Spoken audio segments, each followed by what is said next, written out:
What is the combined revenue of all of your projects? It's around 3 million. That's incredible. It runs on autopilot. SEO Bot is doing 1 million ARR. It has been doubling month over month, 110K a month. Little tools are easy to build. In the age of vibe coding, you can build them in one evening. Pretty cool hack I will show you.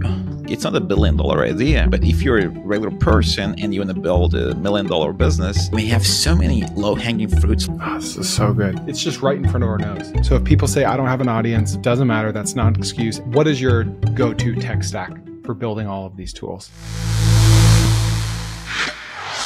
If you're like me and find yourself bouncing around from idea to idea and testing all kinds of different concepts, this episode is for you. I found this guy on Twitter named John. He has 24 different projects, mostly websites, and they make him $3 million a year of annual recurring revenue. And you know what? Almost all of the things that he's built or talks about can be vibe coded with common AI tools that I talk about on this podcast all the time. So we get super nitty gritty. He gets very specific on how to find good business ideas, how to validate good business ideas, how to launch them, and how to grow them. What are his favorite AI tools to use? How does he build agents? How does he build agents for himself and then sell those agents to other people? You don't need employees. You don't need to be a software engineer. You just need to listen to this episode. Please enjoy. You have 24 different projects running right now, and you're trying to automate as much of it as possible.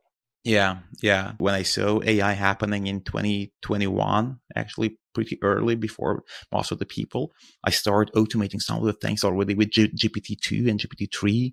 And then in 2022, when they launched 3.5, I think, I kind of felt that, the traction they have on model improvements is so great that I should bet everything on AI becoming really, really strong. And then I thought, if that's the case, if that becomes the future, then I should bootstrap and I should run smaller companies and I should create suffering for myself by not having people to delegate to, so that I have to do everything by myself, from accounting to paperwork to design, development, growth, marketing, everything I had to do by myself, because in the past I would just hire people for that. And now I did it by myself. And I learned all those crafts and I saw the pains, and I had these ideas for 20-80 rule. Like, what can I do? Like 20% of the work that gives 80% of the result. And I automated that with AI, starting with operations, then with growth, then with development, and with everything. So that was kind of my story. And now I'm here with a lot of agents, and I use agents to grow my other agents. So it's kind of the loop happening.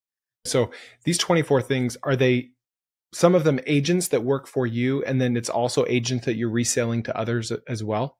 Well, they all start as my internal agents, and I run them for a long while so that I'm happy with them myself. And also it's easier to run a project if you're the only customer, because you can move fast and you don't have all the users who would complain.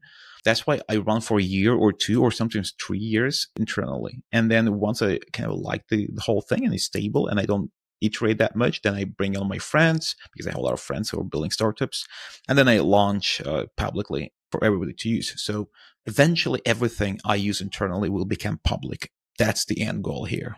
Oh, I love it. You find a problem, you solve it for yourself, you solve it for your friends. If it's still surviving, then, because surely some don't make it, then you launch it to the general public. Yeah, exactly. It sounds easy, but it's the way I create suffering for myself.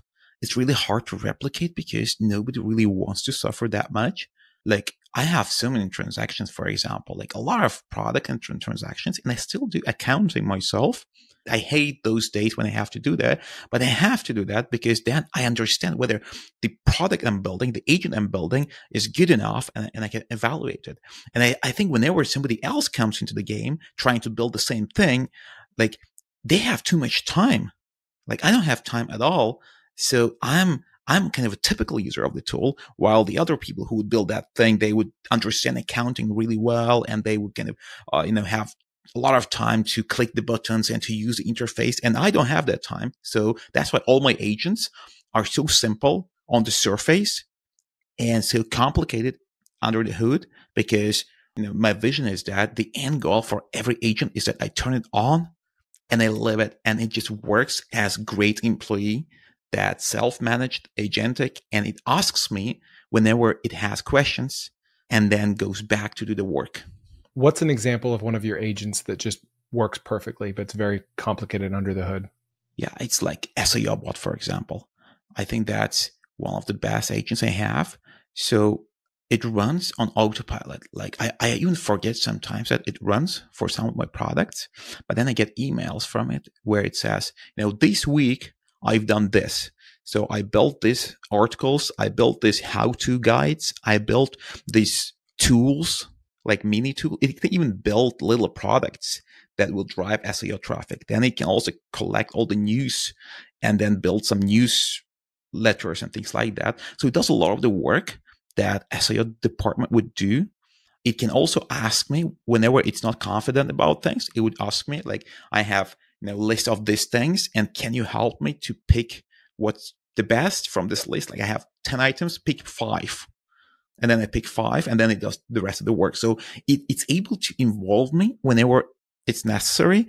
But then when it learns me and it understands what I want, it eventually over time, I'm not involved at all.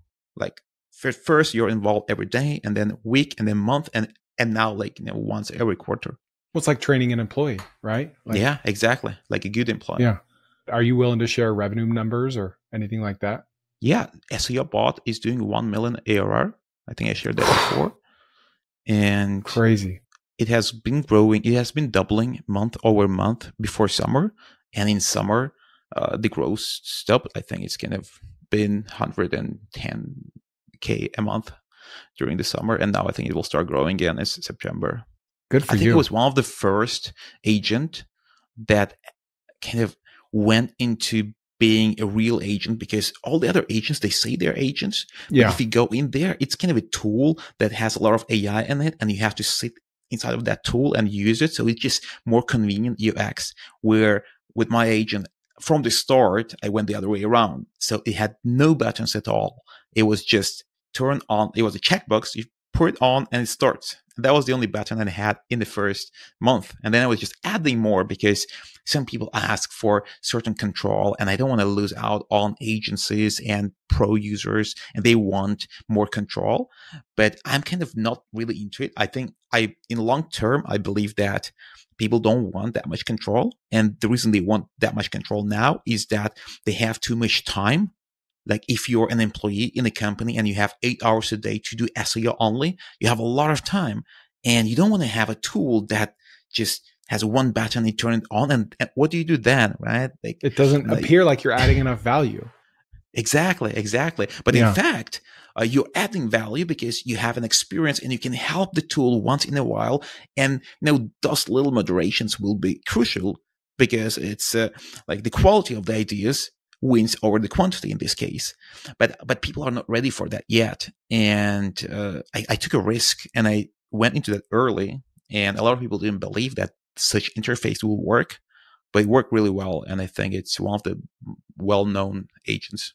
That's amazing. What is the combined revenue of all of your projects? It's around 3 million. That's incredible. I mean, the 80-20 rule is alive and well, even in, you can't get rid of the 80-20 rule, right? It's everywhere. Yeah. Like 3 products do most of the revenue, and then everything else brings the rest. But I think it's possible to grow the rest too. But, I'm not doing these things in a typical way where I want to just maximize the revenue, or I want to find the winner and put all my effort into the winner, because that's what a lot of people do who run a lot of startups, right? That's not my game. Fun fact, 80% of the people that watch my YouTube videos are not subscribed to me, and most of them think they are. They see them in the feed, but they're not subscribed to me. So please, it'll take half a second. Just click subscribe, and it would mean a ton to me. My game is to build all these agents that play together. And then since I have them all, I can connect them. And that's also cool, right? Because now suddenly one agent, like I have SEO Bot, and I have another agent that's called Rapify. And Rapify builds little tools. It's like a vibe coding tool. And SEO Bot can call Rapify and ask it to build a tool and send it back. So now I have one agent asking the other. Like imagine in your office, you have SEO marketer, and then you have a developer, and one comes to the other and asks for help. And I have that across all my agents. And that's why I'm not hurrying up in growing them. I rather want to have them all running like at 100, maybe 1,000 customers, so that I have enough people to test, to ask questions, and to A/B test things, but not more. Because when it's more, it's a hustle. It's a lot of support, a lot of legacy to support. So that's my game now. And you're able to cross-sell across all of your projects, right? Like, do you do a lot of that? Yeah. I think sometimes that's half of my sales every month. Wow. For new users. For the new users, half of them come from one tool to the other. That's why when I land one user in any of my tool, like I have some tools that are making like 1K a month, like very small tools. But at the same time, they are so cheap and they have trial and people enter those tools and they might even cancel that tool, but move over to the other tools. And it's very rare when people leave my universe. So if they enter, once you use one tool, the other tool, the third tool, it's really hard to leave because it's not locking you, but it's convenient. Yeah. And if you're busy, it's really convenient. The 1K a month MRR you get from one of your small projects, that could be contributing another 3K a month MRR in another project. Exactly. Because of cross-sell or across 7 other projects, right? Yeah. That's why I have so many directories. And a lot of people think like, why do I build directories? It's not that much money there. Like most of my directories are making 1K a month. Some make 10K, but most make just 1K. I think like directories are so good at driving traffic from people who would otherwise not land on your website. Now with your SEO business, one of the hard parts about SEO, either doing it for yourself or selling an SEO SaaS product, is how long it can often take to work. How do you manage churn in that business when people have, they want immediate results, and that's just not common in SEO? Have you been able to overcome that? And if so, how? Well, it's hard, of course, because a lot of people have expectations and then they see somebody on the internet with a story that they started yesterday and now they have traffic and they expect the same. But I think in my case, I'm trying to build my products in a way that they also educate people on what to expect and what is this, because most people who use my products are not professionals. Like professionals usually go for more complicated products because they want to spend their time by using them. And my products are for busy founders. So most of my customers are founders who are good at everything a little bit, right? And I have this system of emails where I take some little KPIs, like for example, for SEO articles, I send the data every week on what has been done, and maybe there's some views, because you don't get clicks right away, but you get views right away, right? Or not right away, but within a week, usually you get views, and I send the views and then I send the clicks. There's stuff to send to the user to show that things are happening. And that usually works because also it's about the price. If you go for the agency, you pay like 5K or something like that. And it's 2 months after and you don't see the traffic and you feel like you've been scammed. And in this case, it costs like $20 a month. And it's not like you're expecting an instant result for that money.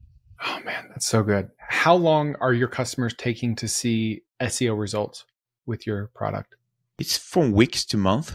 Like I think Google has been changing a lot in their algorithm. So like 3 years ago, you would never see any traffic on your article until like 2 months, maybe sometimes 3 months. And now I think the same goes for Wix. So now in the Wix, you can see views and some clicks, like 2-3 weeks. What is your go-to tech stack for building all of these tools?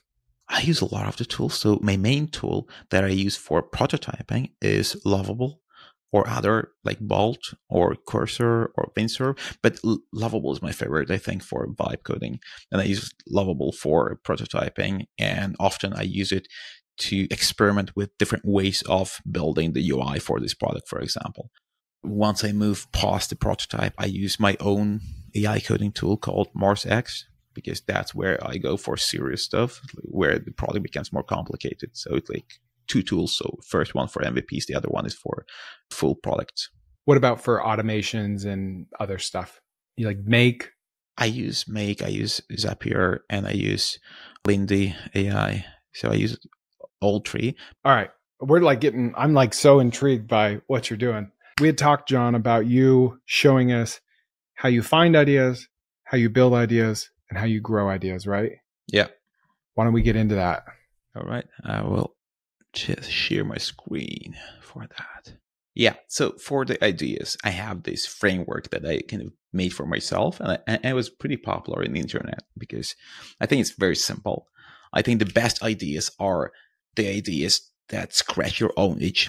So basically, you're doing a job and then you have a problem at the job and you want to solve that, and you come up with ideas for that, for a solution for the problem. That's what I usually do. 99% of my ideas are born that way.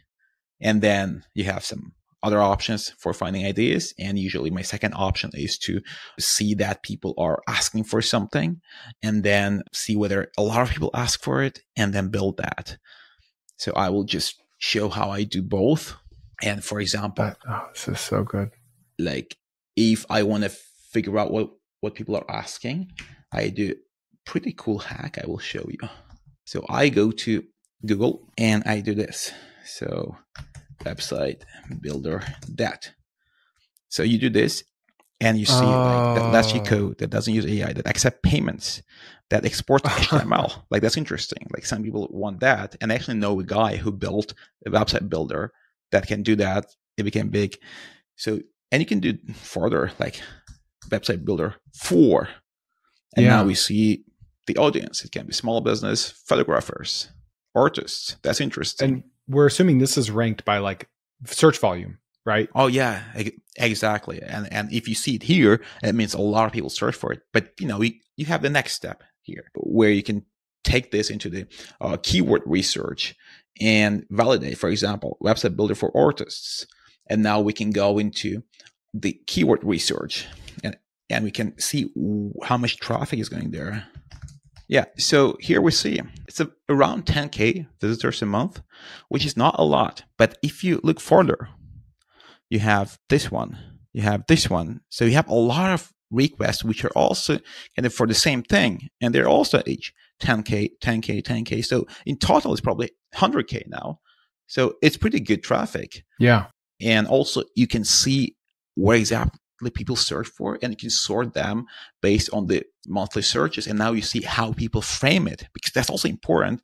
And you can see that they frame it in a basic way. So website builder for artists. So now you can probably come up with a domain idea, which could be, in this case, it's probably too long, like website builders for artists. But in often cases, you could just find a keyword that turns into the idea. Like I have this, I've been playing with the other keyword now, and it's tux heaven. So I just tested it now before this call, and it's like 100K searches. It's a lot of searches. It's low competition. It means that people don't really place ads for these keywords. Well, and that's a very high value keyword, right? Yeah. Wealthy people are searching that keyword. Yeah. Like people are willing to save money. It means that you can earn money where others are trying to save money, right?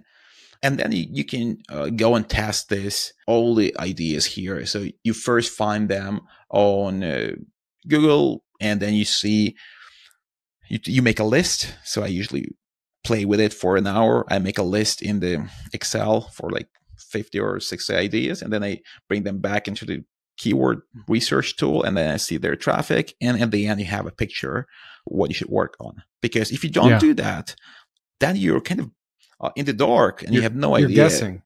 Yeah, you're guessing. And the problem with guessing is that it's like in stock market world, whenever you guess, usually you're doing something wrong, because that's how our mind works. Yeah. Like the intuition never helps in this case.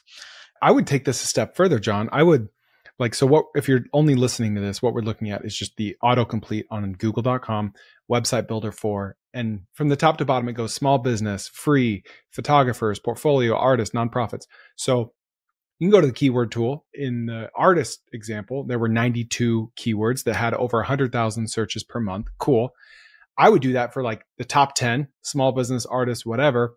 And then I would go to Perplexity, and I would have a prompt that says, all I want to know, I want a grid. I want to know how many website builders are there that specialize in being for artists. Like not a Squarespace, not a Wix. It needs to be a niche website builder that is for artists. I need to know how many there are. And then on the second column, I need to see like what's their estimated monthly traffic using SimilarWeb or something else, right? Run a deep research prompt on all 10 of those website builder for X, Y, or Z. You get a table, you put it in Google Sheets, And then you take the search volume and how competitive it is and put it in columns C and D. And then you can clearly see not only where is the search volume, but how much demand is there for each. And then you can easily sort and say, oh, yeah, this one has the most demand and the least supply. I'm going to build here. Yeah. And the thing here is that it's very often such ideas are not really heavily targeted by anyone because it's a small niche. And if you're a VC-backed company, it's still little for you. Like, it's not $1 billion idea, right? But if you're a regular person and you want to build $1 million business, that's on off the market, right? And that's why, like, we're now living in a world where we have so many low-hanging fruits like that, because the VC-backed world, surprisingly, is all going after the same ideas because they have to measure the market, and that's super important. And all these other ideas are just unserved, and there are a lot of them.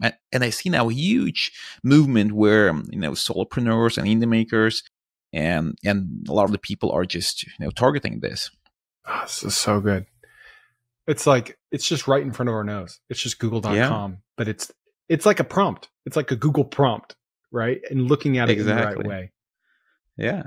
And so I do that. And my next step is usually to validate again. So basically, when I build something, I'm trying to convince myself that I shouldn't build it.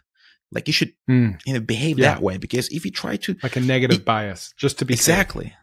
Yeah. If you're in love with your idea, then you will do the opposite. Whenever you see the data, you will interpret the data in a wrong way. You will think that, well, it's not that bad. It's not that bad. Yeah. Yeah. So, but you should try to kill your idea, because there are so many ideas. You rather kill 20 of them, and 21st works out, and then you don't waste time building it, right? Because building an idea takes a lot of time.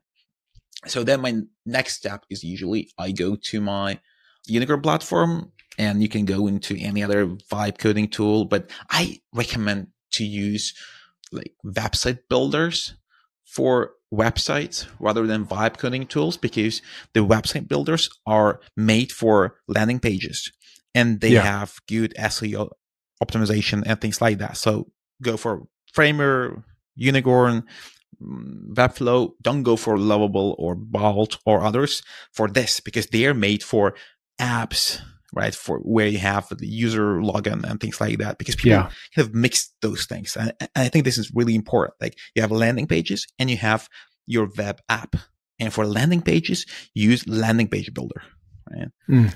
So I usually go here, and then I kind of pick a wait list. So because I haven't built a product yet, so I just pick a simple wait list, for example, this one.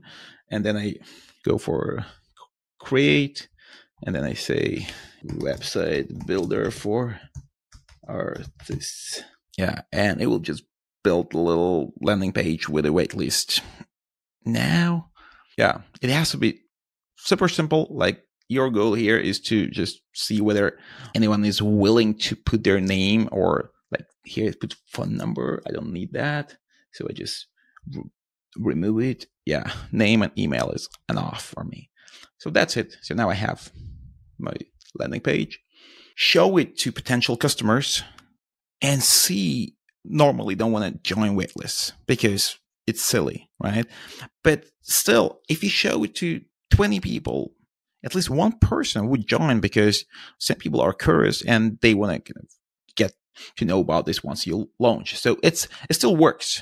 Like, you're going to lose a lot of the people who otherwise would sign up if you had the product. But right now, our goal is to understand whether people are willing to put any effort into consuming your product, and this is good enough. Okay, so you're starting a business, but your logo looks like it was made in Microsoft Paint. You're not a designer, and hiring one costs a fortune. Well, at least for a good one. This is exactly why Design.com exists. It's an AI-powered logo maker that creates thousands of professional logos in seconds just from your business name alone. Starting a pickleball club, trade school, white-labeled SaaS, it doesn't matter. It can handle anything. This is the world's largest logo library here, with handcrafted designs that are exclusive to Design.com, and it has 4.8 stars on Trustpilot. solid. What's really cool is once you've got your logo, Design.com will automatically create you business cards, social media posts, even websites using your exact colors and branding. Basically, you've now got a whole design team in your back pocket, and a really good one at that. Right now, you can get up to 88% off your first logo. That's not a typo, 88% off if you use my link,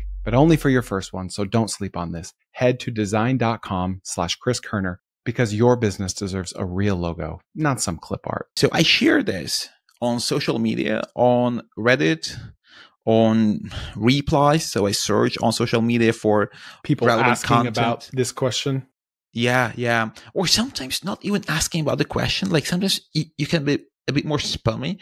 If you can't find the actual questions, you can find the right people. So like in this case, these are musicians, and you can just search for anything around musicians and software. Doesn't have to be the website builder. Can be something else, right? You can search for that, and then you can reply there. And it's not exactly on point, but it's not that far. It works pretty well if you do like 20 or 30 replies like that, and then you do DMs to the same people, and then you maybe find their emails and send cold emails. So eventually, if you do 100 actions towards a cold outreach and cold replies, you will see either 0 signups for your waitlist. And if it's 0, it's a good sign. It means that, it's not that important of a problem for people. So they don't care that much. That's good. Yeah. If you get 0, if you get 100, it's good because you're learning and you don't want to waste time on a project that nobody wants. Yeah, exactly. But if there's 1 or 10 or 5, then you have an answer. Like if it's 10, then it means people really want it. And sometimes you actually hit the right spot, and a lot of people sign up because that doesn't exist and people all wanted it. And then they sign up. I had that. I was going to ask you, do you have any examples of that happening to you? Yeah. So I had a case with when I built DevHunt. So DevHunt is similar to Product Hunt, but for DevTools. And I just shared a tweet where I said that I want to build this new launchpad only for developers because Product Hunt doesn't serve developers as it serves the marketers. And if 100 people sign up for this, I will build it. Mm-hmm. And I had 100 people signing up. And people were actually sharing the link to their friends, telling them, hey, come help me. Because they wanted it for this. They wanted to help you because they wanted to use it. They wanted to reach the 100 mark so that I build it, right? So they wanted to help themselves, actually, not me. Yeah. And that's the best thing here, right?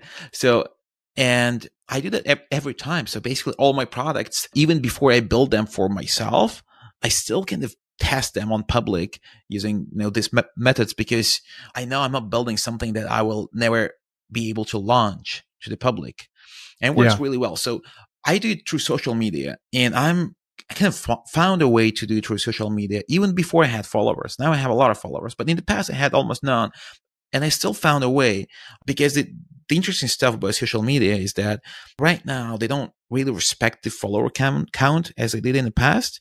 So if your content is interesting, they will show it to a few people. And if they find it interesting, they will show it to more people. And eventually it can blow up even without followers. So you should try that. You should always try that. And you should test.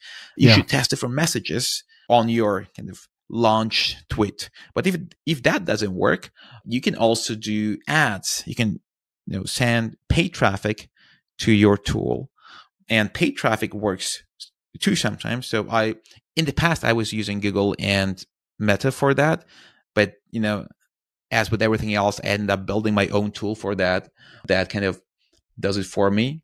Has there ever been a time when all of your indicators were shouting, yes, launch this, and then you did this research stage or you actually launched it and it just did not hit? And if so, why do you think that happened? No, that never happened. Really? I had the opposite where everything said that the idea is bad. Like there were no signups and all my friends were saying that this is a bad idea. But when I launched, it worked out.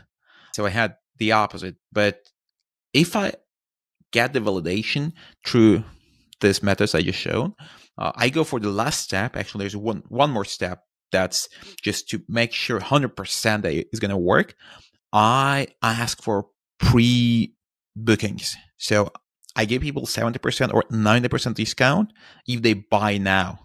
And surprisingly, I had cases where a lot of people sign up for a tool, a lot of people, but nobody wanted to pay. Because, why it happens? It happens because sometimes you hit certain audience, for example, students. They would be signing up for they're broke. a thing, and you would think, wow, a lot of people, thousands of them, but then you ask them for $1 and they don't want to pay because they're used to finding things for free, right? And you never know because you have no idea. You have some emails in your list and you have no idea who are those people, right? That's why if you ask for a payment and you don't get at least 10% of your waitlist to execute it, it means that it won't be easier after, right? And I had cases like that. If I put up a landing page for a $20 a month tool that people are signing up for and they show demand for, and then you launch it and less than 10% of people actually pay for the thing, it's not a good sign. It's not a good sign. It's a very bad sign because it means that you're missing the whole thing. Like, you're not selling to the right audience.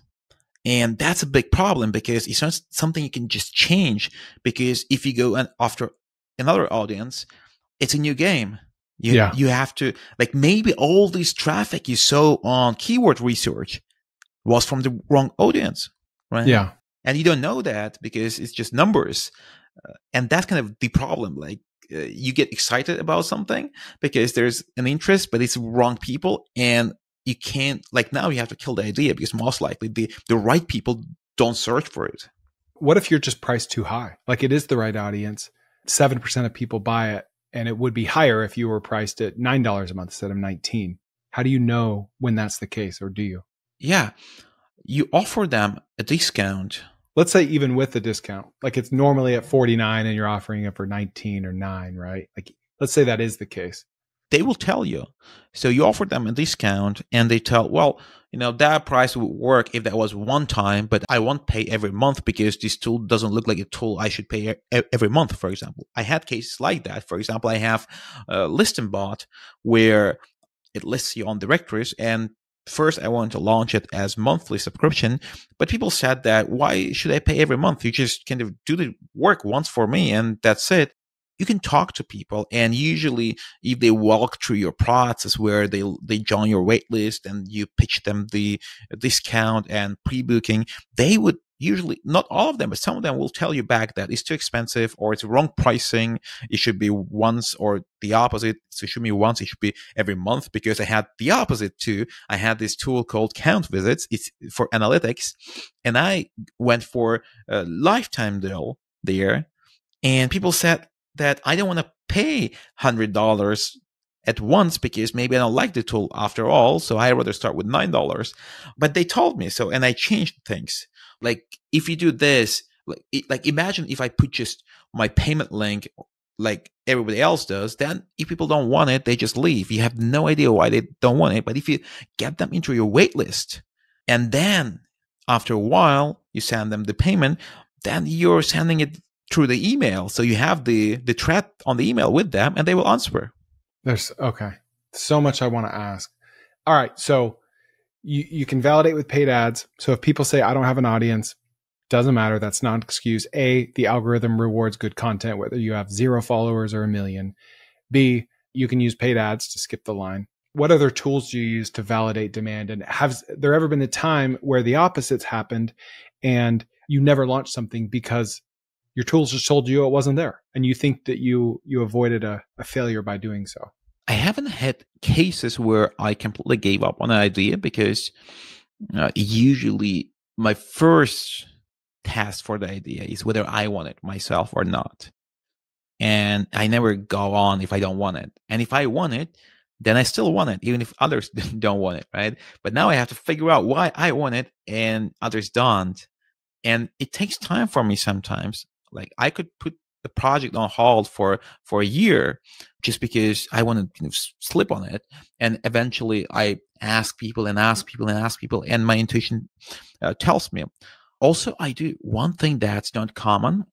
Like, people usually go for SEO traffic pretty late. So because it's a long playing game, And you shouldn't start with it because it will play back on in 3 months, right? And you should start with something else at first.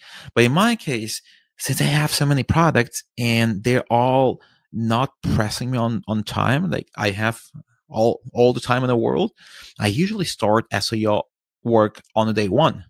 In that case, I can just post the product and wait for a few months and then come back and see whether there's traffic from SEO. And that's interesting. So SEO traffic is a new source of validation because, one thing that you have to also validate with the product is not just if people want it, but also if you're able to drive traffic there. Like you may build something that everybody wants, but then it doesn't mean that you will win the attention of the people so that they know about the product. And a lot of people don't understand that's even more important because I rarely seen people who didn't manage to build the product that people wanted.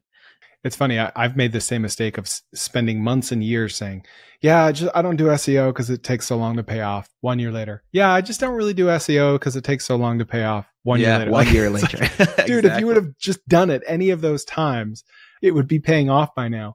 When it comes to converting a percentage of your wait list, how much does time play a role? Because if you collect a wait list on August 1st and then you don't launch the thing until April 1st, you're going to convert a lot lower percentage, right? Because it's less relevant, less top of mind. How quickly do you like to launch things after you start getting emails from a wait list? It's not important at all. So I felt that's important when I was running my first products, and I felt like the time was pressing and people are waiting and all these things. But basically in the start world, if you can do something once, you can repeat it, right? Like if you're able to drive 100 people into your waitlist this week, you can repeat that next year too. Unless you're building something that's about Christmas and it only works on Christmas, right? But if there's no stuff like that, you can repeat that again. And that's why, like, you shouldn't really think about your first waitlisters as real users. Like, I hope it doesn't sound lame, but you're kind of using those people they're to validators. Validate. Yeah, exactly. And they don't put that much effort into helping you to validate too, right? And once you validate it, you can, come back in a year and maybe all of these 100 people are not interested anymore because they were founders and now they went back for full-time jobs, for example. But it doesn't matter. You just do the same thing again and then you have hot waitlisters and then you go on with them.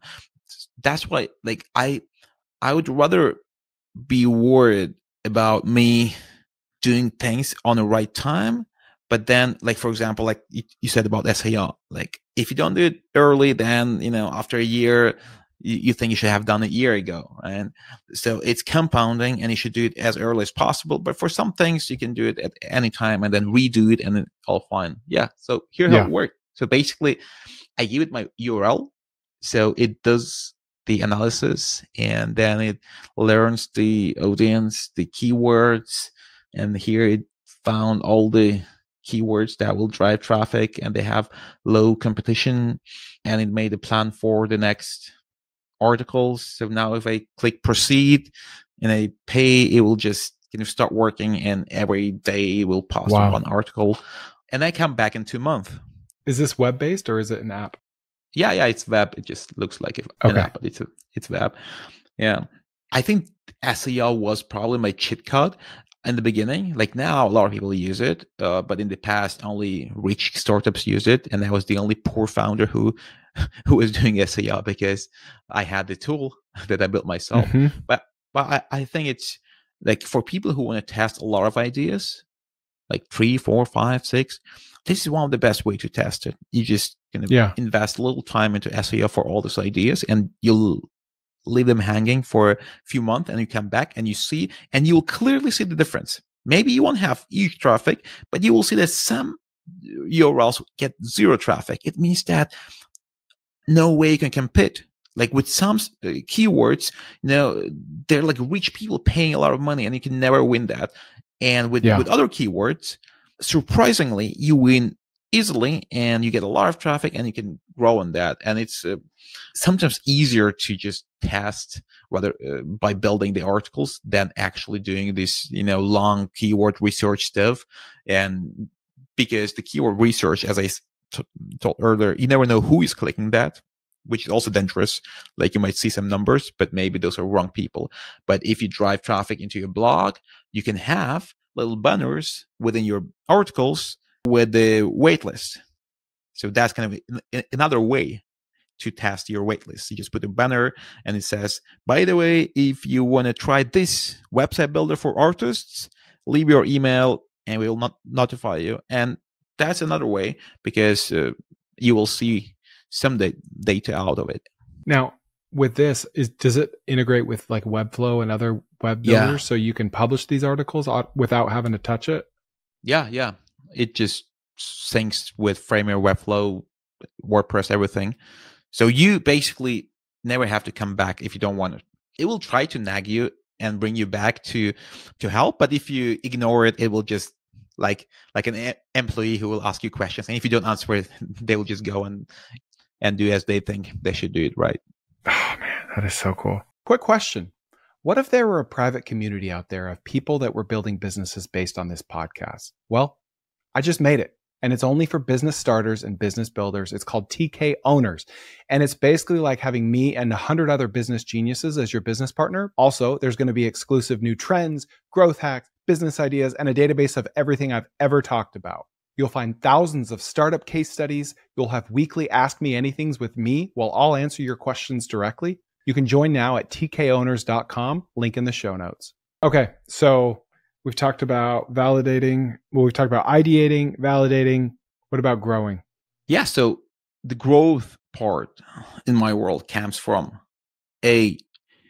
social media. Social media is the best way to grow for small products right now. The best part about social media is that it's not just the people you bring directly from social media, but also the people who learn about you through social media and start talking about you, start including you into their blog posts, their newsletters, their directories. So basically, if you become popular on social media, you get so much attention from everywhere, and all the other people become your marketers for free. Like influencers start talking about your tool, and you don't have to pay them. So I think like whenever you start working growth, you should try social media and see whether you have talent for it. If you have talent, maybe that's the only thing you should do, because the upside of social media is bigger than everything else, I think. You will get SEO traffic by doing social media because your product will become popular. People will put it on their lists and directories, and you'll get backlinks, and that's why you'll get the traffic back. So kind of universal.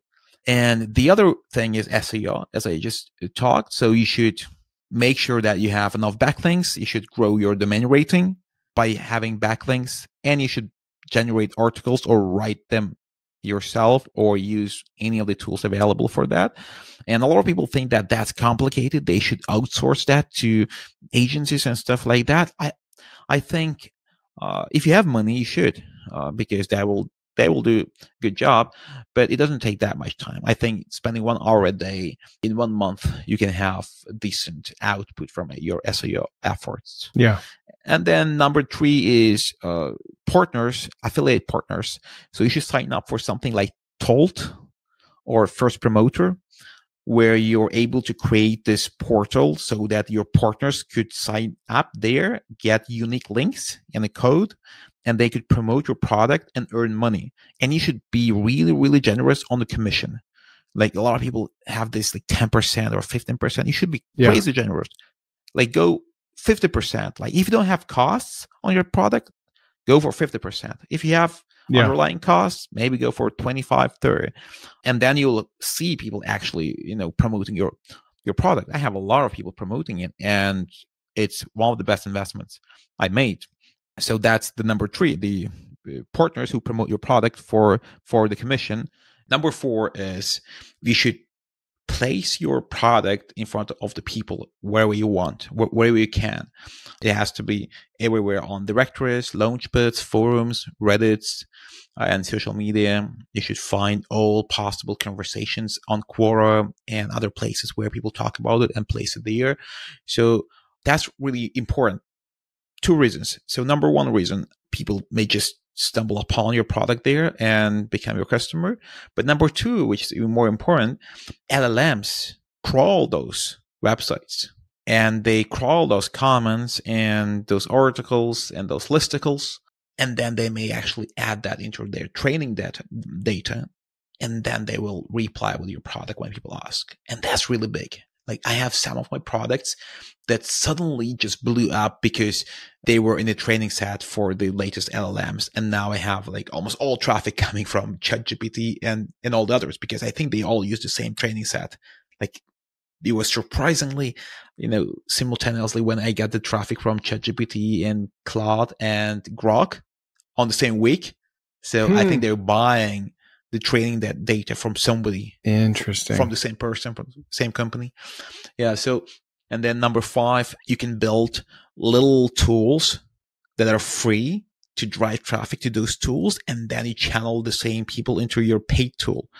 Like, if you're running website builder for artists, maybe you should build a little tool, which is like a cover generator for your album.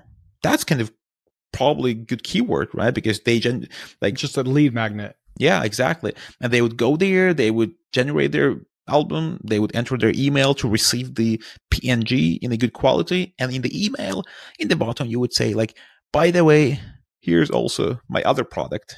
Check it out if you want. And the chance that people will click is really high because they were satisfied with your first product. Because that's the difference. Like, when you're cold presenting, when people see your banner for the first time, they don't trust you because they see things all the time. But now they trust you because they like your product. So kind of these 5 are my favorite ways to grow at the start. And then you can add a lot more. But I think these 5 bring like 80% of the growth. What do you think about directories in the age of AI? Is it still a great opportunity there? Yeah, I think so, because like directories that are made by people who have influence will be really big.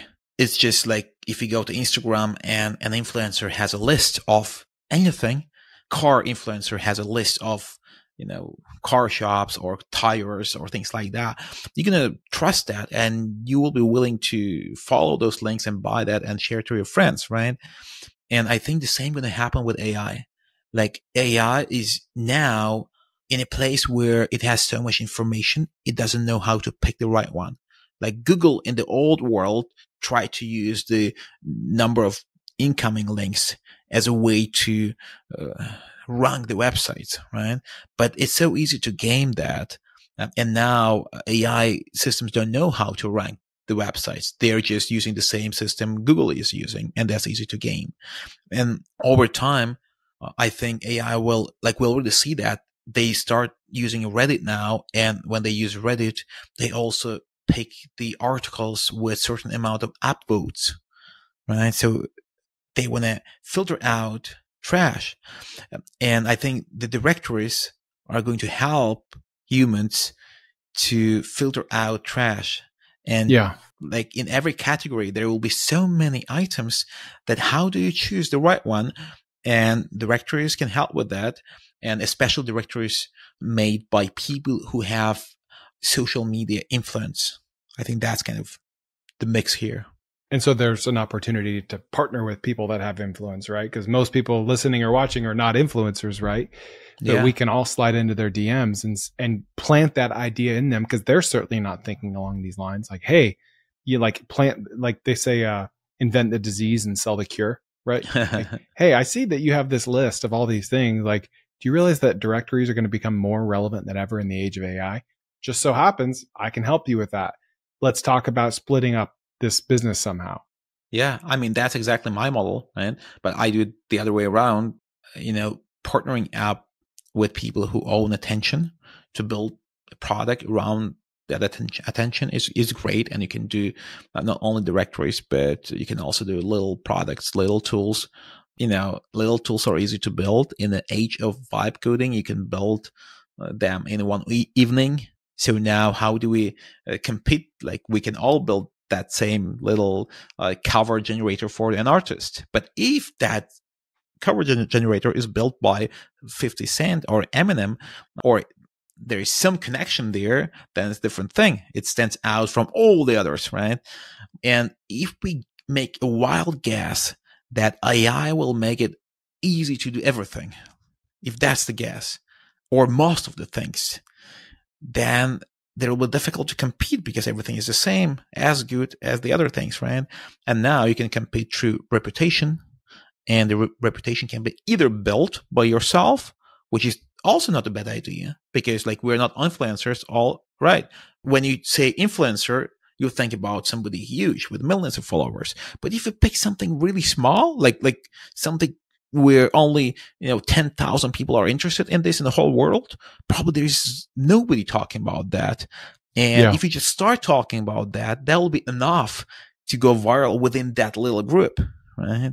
That's one way, but the other way is, of course, to find the influencer. I think both are possible. I wouldn't say that if you're not influencer, you shouldn't even try. I think you should just redefine what's influencer, and it can be something very small. Oh, that's so good, John.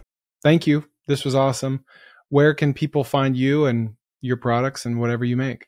I'm on Twitter and LinkedIn and Substack. I love to be helpful with my products. I love to be helpful with my content that I share on X. It's John Rush X.